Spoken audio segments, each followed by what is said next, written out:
What's going on there, Workforce? Chris here with Work to Game, and it is time for our Stormblood 4.3 raid, our 24-man, the Ridorana Lighthouse. This is part 2 of a 3-part series, Return to IVALICE, so if you are trying to avoid spoilers, I would encourage you to try to run this blind. There's only a handful of mechanics that people may need to explain to you. Now, Famfrit is going to be our first boss here, and it is going to be a water-themed boss. The Tank Buster is going to be this lovely Tide Pod that he has to eat here, and Water 4 is going to be our raid-wide damage for you healers to be paying attention. Now, after that, he's going to be doing Briny Cannonade. If you get this on you, don't make other people stand in that with you. And you're going to see a Tsunami go out, which is a knockback. Now, most of these bosses, you're going to want to be standing as close to them as you feel safe. This one, for example, has this water jug, and the direction it's facing when he stops spinning it is the direction the 90-degree arc is going to go out in. That will kill you. Now, his ads do put down this lovely little tsunami here. You don't want to deal with those. Dark Rain is just putting down some markers on a couple of people. Definitely don't stand in bad. And then Darkening Rainstorm is going to be when he puts out the ads that have to go down before they explode. Keep in mind that there's a ring on the edge of the map at that point, so Tsunami may knock you back into that. Pay attention to all these mechanics, and you will absolutely get the clear. Now, this is I-360 loot. Keep in mind that with patch 4.3 we moved to greed only, so pay attention to what you're rolling on because it is still tied to the weekly lockout. Belias is our second boss, and we're talking about Fire now. Fire 1 is going to be your Tank Buster. Fire 4 is going to be your raid wide, as would be expected. Not too complicated, especially for you black mages out there being used to the differences in the numberings. Time Eruption is going to be the first ground effect we see. The fast clocks are going to explode first, the slow clocks are going to explode second. So stand on a slow, move to a fast. Most of this boss is paying attention to where you're allowed to stand. Now he's going to split into these little guys on the corners here. They're going to go straight forward the direction they're facing, and then they're going to go the direction that the arrows tell them to. So that tells you in this example that the middle square was the safe place to be. That will not always be the case. Now he's going to put down these nails. If the chain is on you, you want to run away from them because there's a debuff associated with standing too close, but keep in mind that the chain will stun anybody that touches it. Continue avoiding ground effects, and when he spawns his Gigas ads, you want to pull those away from each other and burn them down. Now his mana bar ticking up is a mechanic that we're seeing a lot of in 4.3, where you want to pay attention to how high you're letting that tick up as a raid. Now at this point he's going to go ahead and blast everybody for, depending on the level of quality that you push that mana bar, and then he's going to Time Bomb. This is the last ground effect you're going to see. It's going to put 4 little clocks down, and the direction that their little hand is facing is the direction that it's going to make a square not good to stand in. If you run into those circles, it will change the direction of the hand. Only one person needs to be doing that for each clock, and keep in mind that there are going to be other ground effects layered on top of that, so it's not always best to point them to the outside corners. Iron Golems are the most complex trash in this raid. You'll want to burn them down as much as possible before they go into defensive protocol, and then gather them up and AoE them down. Construct 7 is most likely going to be the boss that wipes the most parties, and Accelerate is going to be the first thing that he casts outside of maybe a Tank Buster. It is going to put a stack mechanic on one person and make a couple of other people spread out, otherwise not very complex. Pulverize puts some things that are worth avoiding. Compress is just a line AoE, so this boss is a very, very clear and just don't stand in bad. That includes these lovely lightning gears here, and he's going to charge forward down the middle of the map. Do not get hit by that, and then he's going to put some markers on a few people. Keep in mind everybody else is trying to run to the edge of the map to avoid getting hit by the big bomb centered in the middle.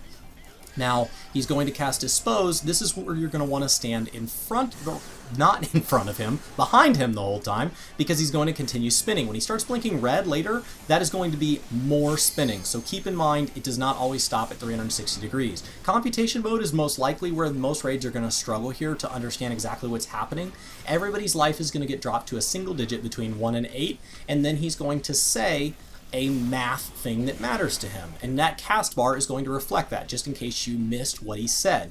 So this one says multiples of 3. My life is 6, which means I already meet that, so I don't have to run into any of these circles. You'll notice if I run into the 3, it'll move it from a 6 to a 9, which is also true. When you get it right, you get a check mark. When you get it wrong, you get an X. That's going to give you a debuff or a buff accordingly, and that's going to make a big difference in the amount of damage you do.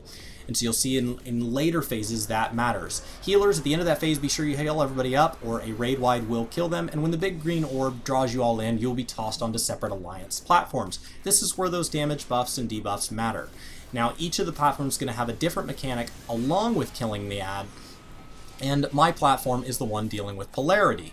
Now the positives and minuses should never touch each other, they should kind of spread out, and you're going to want to burn this down before he counts down to 0. The other platforms have things like dodging missiles or dealing with an accelerate debuff that will make you stop doing everything when it goes off. If you don't clear your ad in time, it will wipe your alliance, and another alliance will have to pick you up because your DPS was just not good enough.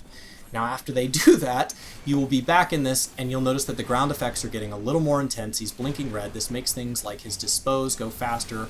Keep in mind that accelerate is still having people spread out and everybody else stack.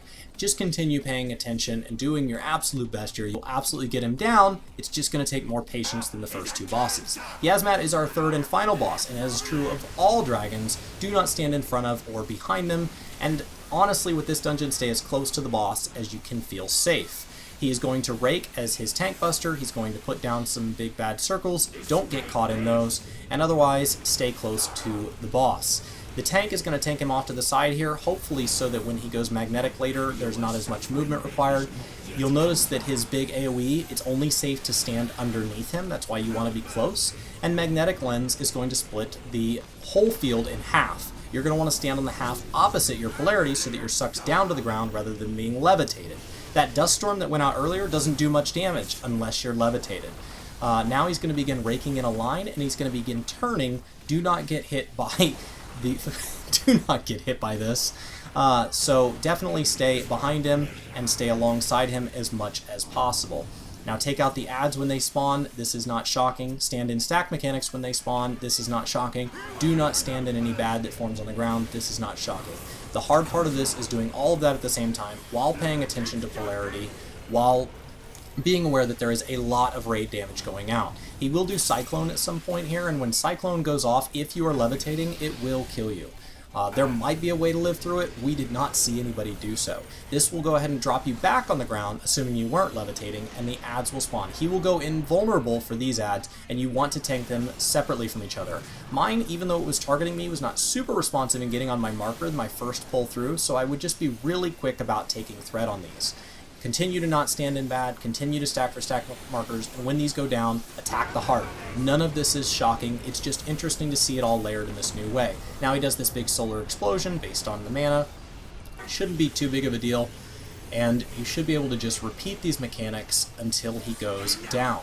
This will be the final boss in here, so as soon as you see him go into the Super Saiyan mode, just keep focused, pay attention to using those limit breaks, and you will have cleared the new 24-man. Congratulations. I assume this will continue to be difficult until close to 4.4 for the average person, but as we see the average gear level go up, this should very much be something that we can do just by queuing in Duty Finder, and should give plenty of good loot to just the general population. I hope you guys enjoyed the new dungeon. I thought the bosses were stunning and a ton of fun to pay attention to, had a lot of great new mechanics, and as long as your alliance is doing what they're supposed to, like every other raid, this is absolutely worth doing for your weekly lockout. Thank you guys so much for hanging out. This is Chris with Work to Game. I appreciate each and every one of you hanging out, especially those of you Patreons that have been supporting us lately. That has been incredible. Definitely feel free to join us over on Twitch. We've been streaming a lot more lately. It is Work to Game with a 2 over there, and I will see you guys next time. We really appreciate you watching. We really, really, really do. We really appreciate you watching. We really, really do. A 30-second end screen is so long. I don't know how to fill all this time.